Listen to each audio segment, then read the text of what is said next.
All right, next one. If you can be in a bad mood for no reason, you might as well be in a good mood for no reason. If it's not going to change your life, it shouldn't change your mood. If the cost is peace of mind, don't buy it. Yeah, if you can be in a bad mood for no reason, then you can be in a good mood for no reason, which means that if you can do something that's amazing and still have a shit day, it means you can do something that sucks and have a good day, which means the entire excuse around, I don't want to do all these hard things because as a proxy, it makes my mood sad, is ridiculous, because it means that we are ultimately in control of how we want to perceive the work that we do. And so I think that is ultimately the most freeing thing that you can do in terms of how you can equip yourself to get through those harder periods. Why do you think there's so much cynicism at the moment, especially on the internet? It's easier. You can always defend no. Like we actually deal with this a lot at acquisition.com from an investment perspective. And we actually have to check ourselves, which is it's always easy to find a reason not to do an investment. So we have a no bias. And you should have, you should overall have a no bias. Like you should say, okay, here's all the things that could go wrong. And you have to kind of think that way because you have to manage risk. But if you say no to everything, you're always right in the short term. But if you never make an investment, you're wrong in the one way that matters, which is you get no return. And so like you always miss the short-term losses, but you lose the big long-term gain. And so again, this is a continuum to be managed more than a problem to be solved. But cynicism is short-term. It's like when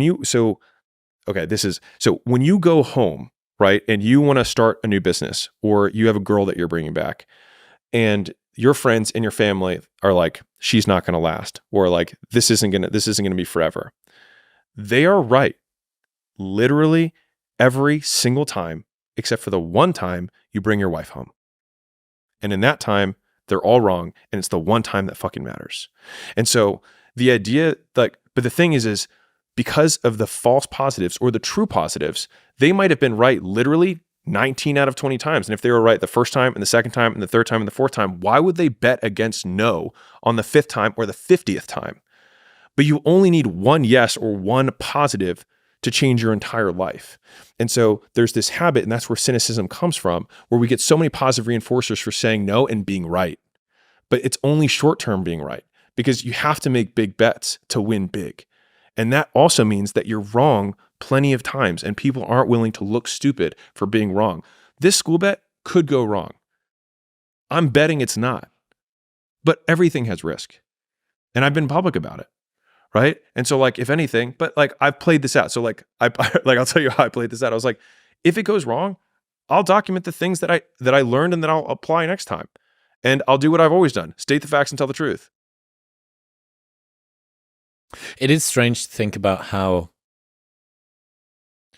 being cynical or skeptical or kind of sardonic or cutting or aloof, it's used as a proxy for being smart. Oh, yeah. The worst thing that anybody could be accused of is naive. That's what they're trying to optimize against. They don't want to be seen as naive. Oh, you hope that everything was going to be good. Oh, that's cute. Like, the world will teach you. Don't worry. It's like you'll learn. Yeah. People don't want to be naive, and they'll be right. And that's what's painful, is that it takes more effort to start in the beginning, and more people are right about the fact they're like, hey, you're not going to hit it big. And guess what? A month in, you're not. But they're only measuring on months. And at 6 months, you're also not going to have hit it big yet. And they're going to be like, I'm still fucking right. And at a year, you're still not going to have hit it big. And they'll still be fucking right. And every day that you haven't hit it, they're going to feel like they were right. But they're wrong, because they're measuring in days and you're measuring in decades. There's this idea from Gwinder called the cynical genius illusion. Cynical people are seen to be smarter, but sizable research suggests they actually tend to be dumber. Cynicism is not a sign of intelligence, but a substitute for it, a way to shield oneself from betrayal and disappointment without having to actually think.